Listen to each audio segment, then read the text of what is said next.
پیارے دوستو، جیسا کہ آپ جانتے ہیں کہ ہم نے سوال و جواب کا ایک سلسلہ شروع کیا ہے۔ اس سلسلے میں پہلی ویڈیو 21 اگست کو لانچ کی گئی تھی، جس میں کہ آپ دوستوں سے 5 سوال پوچھے گئے تھے۔ اب اس ویڈیو میں ان 5 سوالوں کے جواب دیے جا رہے ہیں تاکہ اسلام کے بارے میں ہماری معلومات میں اضافہ ہو۔ تو دوستو، پہلا سوال یہ تھا کہ ہمارے نبی اکرم صلی اللہ علیہ وسلم کو عبرانی زبان میں کس نام سے پکارا جاتا ہے؟ تو اس کا جواب یہ ہے کہ عبرانی زبان کی کتابوں میں آپ صلی اللہ علیہ وسلم کو فارکلید کے نام سے یاد کیا جاتا ہے۔ دوسرے سوال میں ہم نے اس صحابی کے بارے میں پوچھا تھا کہ جس کے بارے میں نبی اکرم صلی اللہ علیہ وسلم نے فرمایا تھا کہ میرے ماں باپ تم پر قربان۔ تو دوستو، غزوہ احد کے موقع پر جب ایک دفعہ مسلمانوں کے پاؤں اکھڑ چکے تھے تو نبی اکرم صلی اللہ علیہ وسلم کو کچھ صحابہ نے اپنے حصار میں لے لیا تھا، جن میں سے ایک حضرت سعد بن ابی وقاص بھی تھے جو تیر چلا رہے تھے۔ آپ صلی اللہ علیہ وسلم ان کو تیر پکڑا رہے تھے اور کہہ رہے تھے کہ اے سعد، تیر چلاؤ، میرے ماں باپ تم پر قربان۔ تیسرے سوال میں ہم نے صحابی اور تابعی کی تعریف بیان کی تھی، ان کے درمیان فرق کو واضح کیا تھا اور ایسے تابعی کے بارے میں پوچھا تھا کہ جس کا نماز جنازہ آپ صلی اللہ علیہ وسلم نے پڑھایا ہو۔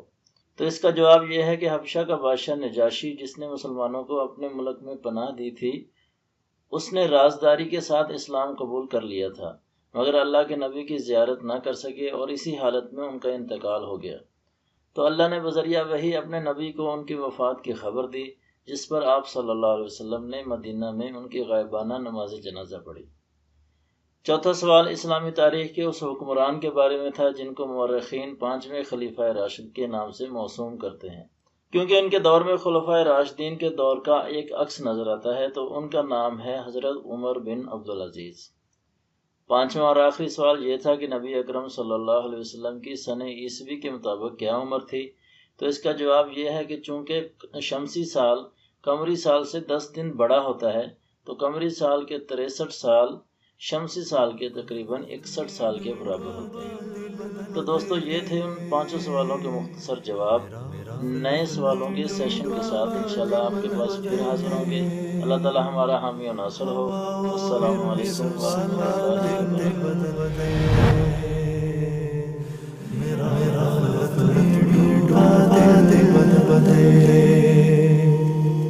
خدایا فضل فرما دل بدل دے، خدایا فضل فرما دل بدل دے۔